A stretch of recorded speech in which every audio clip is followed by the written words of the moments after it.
Assalaamu calaykum waraxmatullaahi wabarakaatu.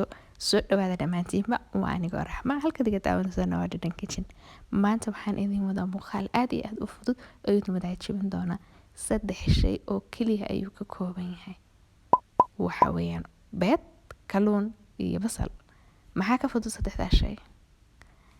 Qof walba wuxuu jecel yahay subaxda marka uu tooso wax yar oo fudud oo waqti badan ka gelin, dhadhan yar dabcadna leh inuu cuno. 3 shay ee maanta isticmaalna waxa weeyaan waa beedkii, kalluunkii taasdaha iyo basal. Maxaa intaa ka fudud? Haddaba intaynu guda gelin casharkeena, haddaad nagu cusub tahay subscribe-ta iyo like-ta, jaraskana taabo. Haddaad hore noola joogtayna ha moogaanin like-ta iyo comment-ka. Ugu horreyntii waxaan soo jarjartay basashii.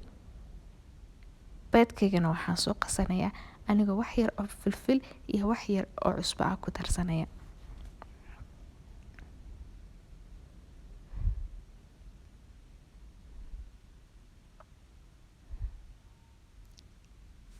Intaas ayaan dabeetana waxoogaa isku qasaya. Marka aan isku qaso si fiican isku dhex galaan, waxaan u tagayaa haddana kalluunkaygii baan biyihii ka soo miirtay, waan soo diyaarsaday isagana sidoo kale. Maqlaha dabka saaro, wax yar oo saliida ku shub, kabacdi basasha ku dar.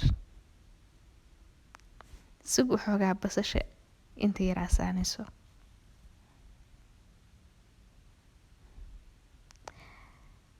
Waxa weeyaan wax yar oo fudud guri kastana yaala.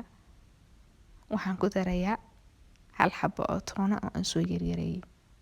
Kabacdi waxaan ku darayaa kalluunkii. Waa kaas waad isku yar shiilaysaa. Maxaa ka fudud oo ka dhaqso badan?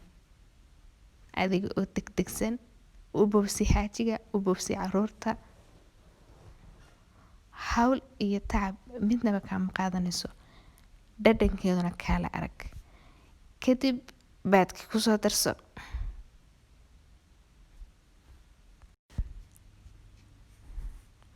Maasha Allah. Maxaa ka fududba? Baadki waan ku soo darsanayaa. Waxoogaa yar oo qajina waan ku soo daadsaday. Kadib daboolka u jiid. Waxoogaa yar ilaa inta uu ka qalalayo baadkaagu. Korka marka uu ka qalalna dhanka kale u rog. Waaba intaas. Baadkaagu waa diyaar. Qoraac yar oo gebigeedba 2 minutes aad ku diyaarsanaysid. Udgoonka, dhadhanka, macaanka idinkaa ka soo sheekeyn doona. Dhadhan Kitchen raali gelintiinu waa mudnaanteeda koobaad.